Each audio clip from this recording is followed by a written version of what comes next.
লাগা বলে ঠান্ডা। হ্যাঁ ঠান্ডা যদি না খাওয়া না তো কিরম হলি কদিন পান্ডে নেই পান্ডে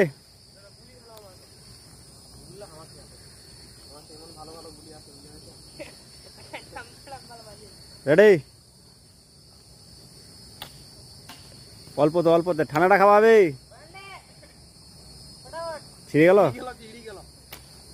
একজনের বাটুল ছিঁড়ে গেছে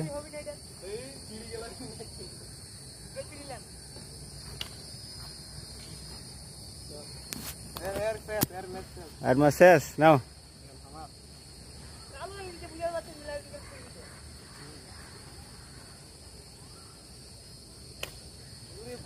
উপর দিয়ে আছে ঠান্ডা নাও ঠান্ডা